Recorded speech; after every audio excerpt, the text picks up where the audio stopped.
প্রথা বলতে পারো, আমরা একটা বাগান বাড়িতে শুরু করেছি। সেটা হচ্ছে আমরা যেখানেই যাই, যেহেতু পৃথিবীতে সবুজ কমে যাচ্ছে, তো তার জন্য আমরা যেখানেই যাই একটা করে গাছ আমরা বাগান বাড়ির তরফ থেকে উপহার হিসাবে নিয়ে যাই। তো এই গাছটা আজকে আমরা বাগান বাড়ির তরফ থেকে উপহার হিসেবে নিয়ে এসেছি মাসিমা, এটা আপনার জন্য।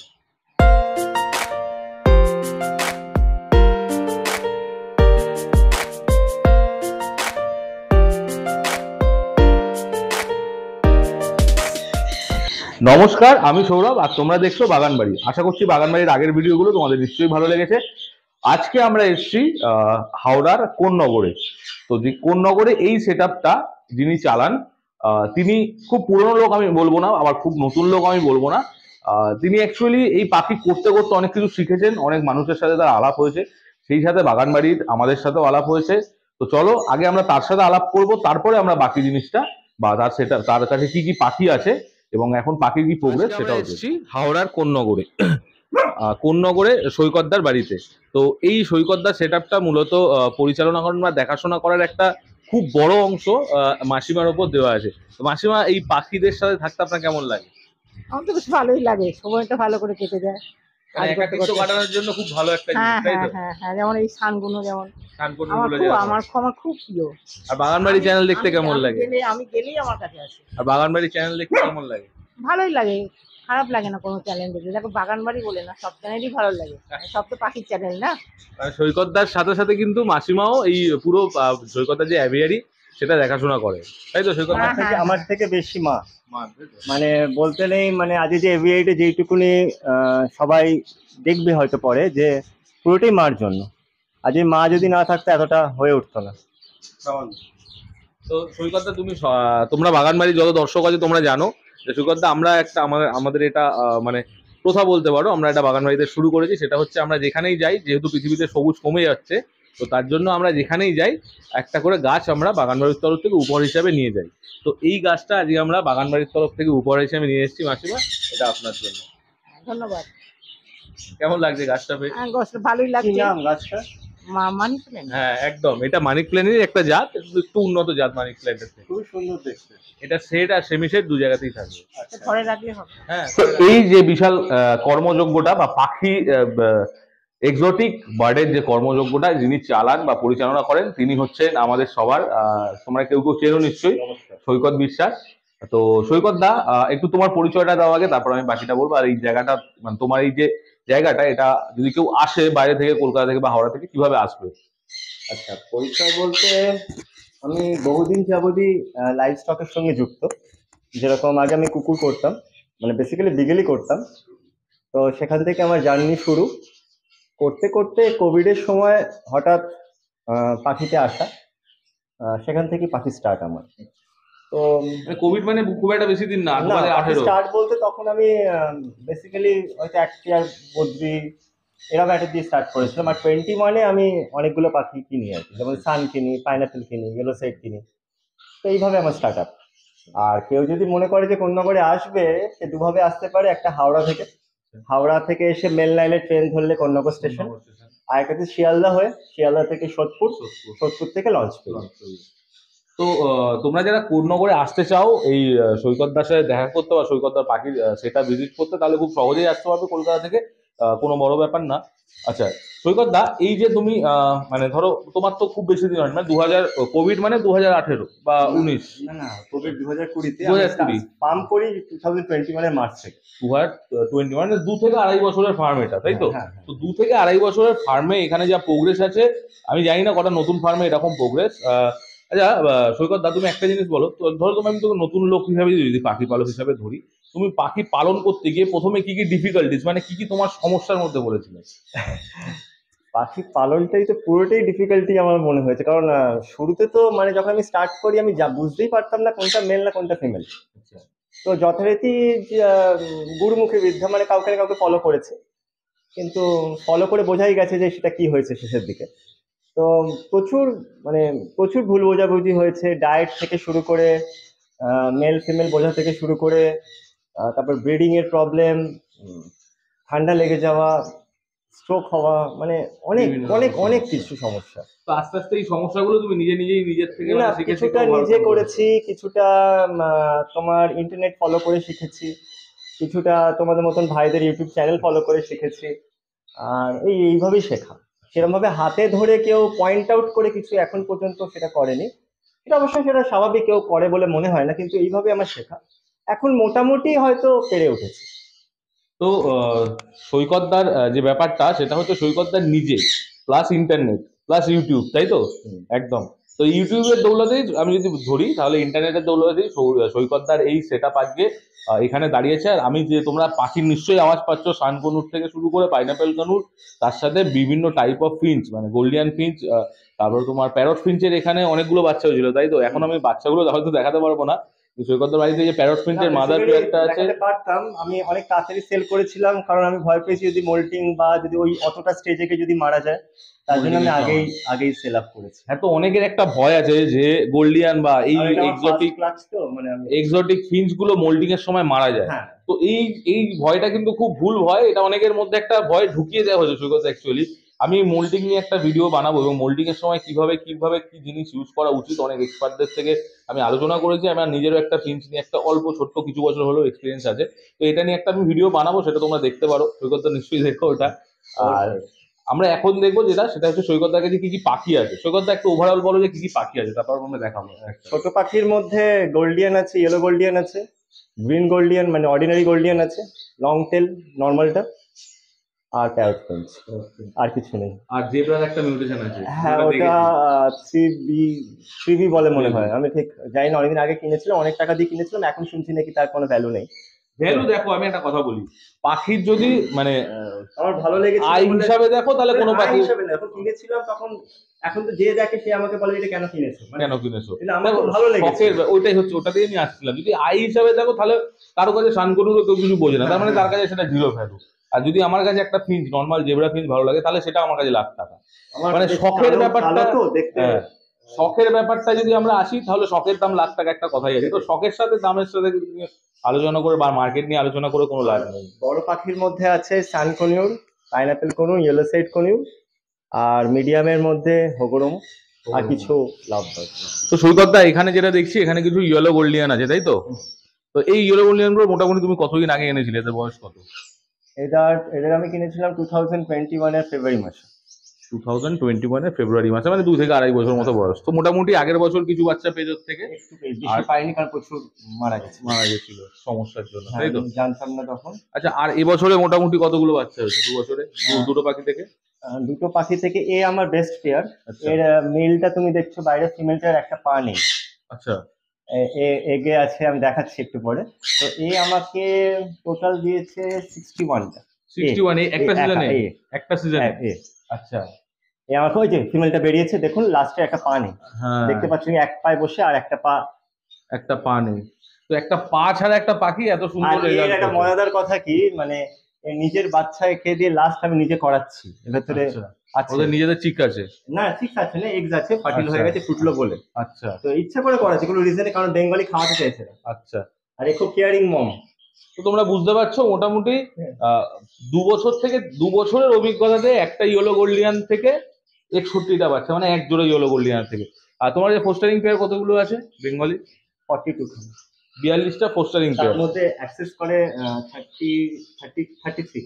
33 অ্যাক্সেস করে, বাকিরা বাচ্চা দিলে ফেলে দেয়। বাকিগুলো বাচ্চা দিলে ফেলে দেয়, মানে ডিম দিলেও ফেলে দিচ্ছে নাকি? ডিম দিলে ফেলে না, তা দেয়, বাচ্চা আচ্ছা, ফুটলে ফেলে দেয়। বাচ্চা ফুটলে ফেলে দিচ্ছে। আর বেশি করে ওরা পিক করে গোল্ডিয়ান আর লং টেলের বলে। যখন আমি বেঙ্গলি ডিম দিয়ে দেখেছি, শুধু বড় করে দিচ্ছি। বেঙ্গলি ডিম দিয়ে দিলে আছে বড় এরকম, করেছে। এরকম কিছু কিছু পাখির ডিস্টার্ব আছে। তো এখন আমরা দেখবো যে এখানে কিছু গোল্ডিয়ানের বাচ্চা আছে, তাই তো? ইয়েলোর বাচ্চা? ইয়েলোর বাচ্চা 4টে। আচ্ছা, 4টে, আর একটা বেঙ্গলি। একটা বেঙ্গলির বাচ্চা। দারুণ প্রোগ্রেস, পাখিগুলোর হেলথও কিন্তু খুব ভালো। ঠিক আছে,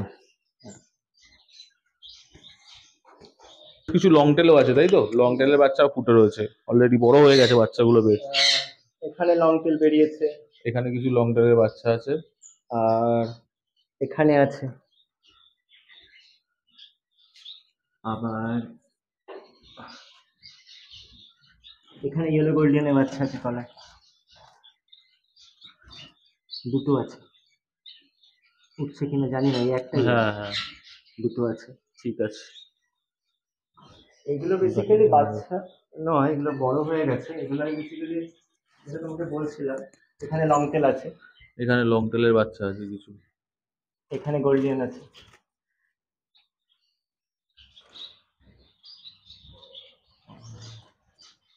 এদিকে গোল্ডিয়ান আছে, এখানে নর্মাল গোল্ডিয়ানে কিছু বাচ্চা রেখেছি মোল্টিং এর জন্য। মোল্টিং অলরেডি পাখিগুলো মোল্টিং আমার এ চলে নর্মাল এসেছে। গোল্ডেন খুব মরেছে, মরার তো ইয়েলো যত না মরেছে তার থেকে বেশি অর্ডিনারি মারা গেছে। মরার তো কথা না মোল্ডিং এর সময়, এটা বলে অনেকে, কিন্তু আমার সত্যি কিন্তু আর এত অব্দি এখানে লং সমস্যা টেল হয়নি। আছে। আচ্ছা, এখানে দেখা যাচ্ছে কিনা, লং টেল আছে, এখানে লং টেল আছে।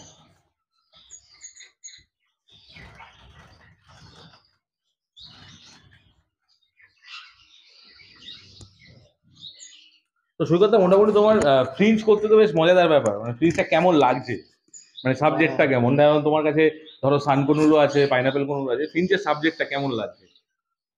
আম, মজাদার বলবো না, ফিঞ্চ হয়তো মজাদার না। ফিঞ্চ বেসিক্যালি আমার করতে ভালো লাগে কারণ ওর শব্দটা, আমার আওয়াজ। সাকান আমার ভালো, কালারটা আমি খুবই পছন্দের, কিন্তু ওর ভলিউমটা খুব, স্পিচটা হাই। কিন্তু ফিঞ্চের যেটা একটা মানে কি বলবো, কিউটনেস ভাব আমার কাছে মনে হয়, আমার তার জন্য খুব প্রিয়। তো ফিঞ্চ কি নিয়ে কিন্তু সৈকতদা বেশ এক্সাইটেড। আর আর ফিঞ্চ, এটা ওই এর বাচ্চা এখানে দুটো আলাদা করে, আচ্ছা, দুটো মেল হয়েছে। যেটা 3B তাই তো? হ্যাঁ, দুটোই আমি মেল হয়েছে। ফস্টার করিনি তখন, ওই দুটোই মেল নিজেরাই খাইয়ে দিয়ে বড় করেছে, এখন ডিমেও আছে বাহ। মাটা। আর আর এইখানে হচ্ছে এই সেই প্যারট ফিঞ্চের বাচ্চাটা তাই তো, বা এদের মাদার ফাদার তাই তো এরা?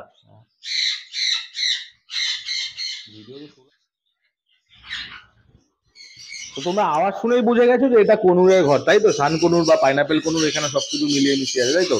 হ্যাঁ, দেখো সান কনুর কজোড়া আছে এখানে? তারপর আবার 6 জোড়া। সান কনুর কজোড়া, পাইনাপেল? পাইনাপেল 4 জোড়া, 5 জোড়া, আর ইয়েলো সাইড আছে 4, 4, 8, 8 জোড়া। দুটো সাইড 8 জোড়া। তো চলো এখন দেখবো যে প্রোগ্রেস কি আছে পাখিগুলো। আর পাখিগুলো এখানে পাইনাপেলের কিছু বাচ্চা রয়েছে, এখানে মা বাবা আর দুটো বাচ্চা। পাইনাপেলের মানে চেহারা কিন্তু খুব সুন্দর আর খুব হেলদি পাখি। এদের খাওয়াচ্ছ কি এখন? মানে সকালে সব ফুড কি থাকে?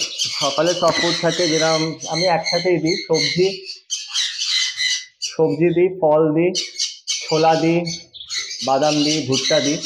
বেলার দিকে দেখতেই পাচ্ছ, যেহেতু বাচ্চা আছে, ভাতের সঙ্গে A21 দিই, ভাতের সাথে একটু 21 মিশিয়ে দিই, বা কখনো ভাতের সাথে প্যালেটস দিই, প্যালেটস গুঁড়ো করে মিশিয়ে। আর রাতের দিকে সিড। আচ্ছা, তো এখানে আর এখানে পাইনাপেল আছে তাই তো? হ্যাঁ, না, ইয়েলো সাইড উপরে, ইয়েলো সাইড ওপরে এখানে বাচ্চা আছে। এখানে পাইনাপেলের বাচ্চা। এদিকে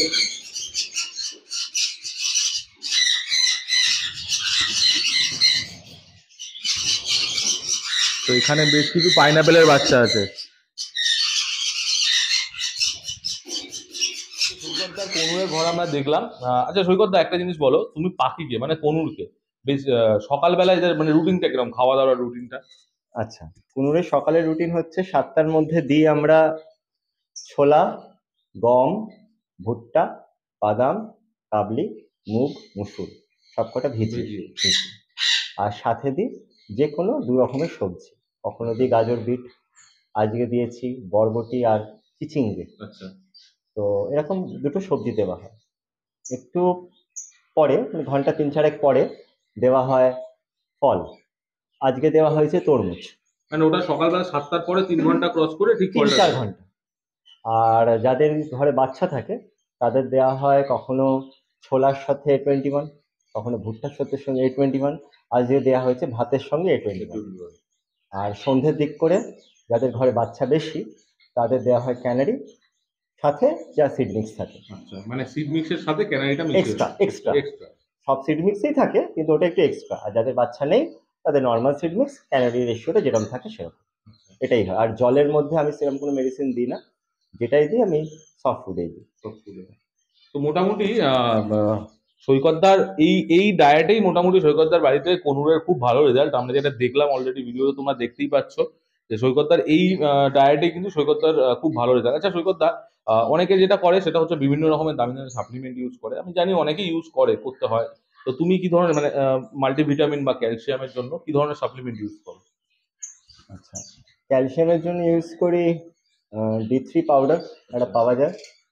তো সেটা পেট কেয়ার ইন্টারন্যাশনাল পাউডার একটা, আর সাথে ক্যাটেল ফিশ বোনের গুঁড়ো। আচ্ছা, আমি কোনো ভার্সিলা বা বেটা মানে কোনো ইউজ রকম করি না, ক্যালসিয়াম ইউজ না। করো না, এই দুটোকেই করি।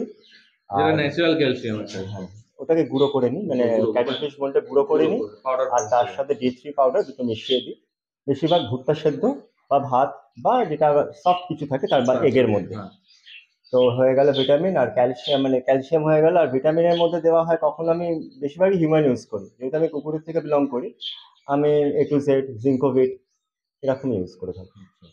তো মোটামুটি যে যে যে খাবার বা যে সাপ্লিমেন্ট গুলো ইউজ করো ক্যালসিয়ামটা পুরোপুরি ন্যাচারাল, আর ভিটামিনের মধ্যে যেগুলো হিউম্যান ভিটামিন আছে সেগুলো ইউজ করো। তো খুব সহজেই দেখো সৈকতদা কিন্তু খুব সহজেই, মানে এগুলো একদম ন্যাচারাল, এগুলো আমরা ওষুধের দোকানে গেলেই পাওয়া যায়। ঝিনুকের গেরির বুঝে শুকনো করে যে গুঁড়ো করা, এটা আমিও তোমাদের অলরেডি আমার ক্যালসিয়াম তৈরি করা, মানে ক্যালসিয়ামের যে ভিডিওটা আছে সেখানে বলেছি। পাই বেশি না, গেরিটা পাই বাজারে, তো ওগুলো ফেলে দেওয়া হয়। হ্যাঁ, তো ওই ক্ষেত্রে অনেকটা ওটাকে গেরি শুকনো নিয়ে করে এসে ভালো শুকনো করে ওটাকে ডাস্ট করে ওটা ক্যাটেল ফিশ বোনের গুঁড়োর সাথে মিশিয়ে দিই। ওটা কিন্তু ফিঞ্চের, ডিমের খোসার গুঁড়ো। হ্যাঁ ডিমের খোসা এই তিনটেকেই। ওটা কিন্তু ফিঞ্চের জন্য খুব ভালো, মানে ফিঞ্চ যেহেতু ক্যালসিয়ামের সোর্সটা, ফিঞ্চেরকে আমি ওই গ্রিটের সাথে দিয়ে দিই। গ্রিডের সাথে দিবে, যেহেতু ওদের ফিঞ্চের ক্যালসিয়ামটা বেশি প্রয়োজন হয় সবসময়, প্রচুর ছটফট করে, প্রচুর এনার্জি বলে, তো যার জন্য ফিঞ্চেরও খুব ভালো প্রয়োজন হয়। তো আর এই যে খাবারগুলোর নাম বললো সৈকতদা, এই খাবারগুলো কিন্তু খুব মানে নর্মাল মার্কেটে অ্যাভেলেবেল, মানে ওষুধের দোকানে অ্যাভেলেবেল। আর যেগুলো ক্যালসিয়াম সোর্সের কথা বললো সেটা কিন্তু তোমরা এমনি তাও এই মুহূর্তে ক্যাটেল ফিশ বোনের অনেকটাই পরিমাণে দাম বেড়ে বেড়ে গেছে, কিন্তু আমার মনে হয় দামি প্রোডাক্টসের তুলনায় কম। দামি প্রোডাক্ট তো অবশ্যই দামি প্রোডাক্টের তুলনায় অলরেডি এমনি এই কম। মুহূর্তে যা ভার্সিলাগা বা ডিনিউট্রিকেলের যা দাম, তো এই ছিল আজকে আমাদের হাওড়ার কোন্নগরে সৈকতদার বাড়ির ওভারঅল যা পাখি আছে, পাখির অ্যাক্টিভিটিস, পাখির ব্রিডিং, পাখির সেট আপ, সমস্ত কিছু তোমরা ভিডিওতে দেখলে। তো সবশেষে একটাই কথা বলবো, যদি বাগানবাড়ির এই ভিডিওটা তোমাদের ভালো লেগে থাকে আর এই ধরনের ইনফরমেশন, নতুন নতুন ইনফরমেশন, নতুন নতুন সেট আপের ভিডিও তোমরা পেতে চাও, তাহলে অবশ্যই চ্যানেলটাকে সাবস্ক্রাইব করো, লাইক করো, শেয়ার করো। আর সৈকতদা, তোমার চ্যানেলটা কেমন লাগলো আমাদের ভিডিও? বেসিক্যালি এই চ্যানেল সম্বন্ধে আমি কিছু বলতে চাই। এই চ্যানেলের মানে মূল যে সাবস্ক্রাইবার তিনি হচ্ছেন আমার মা। উনি বেসিক্যালি গাছ খুব পছন্দ করেন। তো যথারীতি উনি সৌরভের কথা আমায় বলেন যে দেখ অনেক ভালো ভিডিও করছে, তারপর আমি দেখা শুরু করি। তারপর সৌরভ আস্তে আস্তে পাখির অনেক ভিডিও দেয়, সেখান থেকে আমার ভাইয়ের সাথে পরিচয়। ওর ভিডিওগুলো সত্যি আলাদা, মানে অনেক ইউটিউবারদের সঙ্গে অনেক ইউটিউবের ভিডিও আমি দেখেছি বা দেখে থাকছি, কিন্তু ওটা অনেক ন্যাচারাল, যেটাও বলেও থাকে সবকিছু ন্যাচারালি করে। আর সেই সূত্রে আমার সঙ্গে পরিচয়। আমি চাইবো যে সবাই ওর পাশে থাকুক, ভাই হিসাবে, দাদা হিসাবে, ওর ভালো খারাপ সবেতেই ওর পাশে লোকে এসে দাঁড়াক। Thank you. তো চলো আজকের ভিডিও আমরা এখানেই শেষ করলাম, নেক্সট ভিডিওতে কি নিয়ে আলোচনা করব তোমরা খুব তাড়াতাড়ি জানতে পারবে।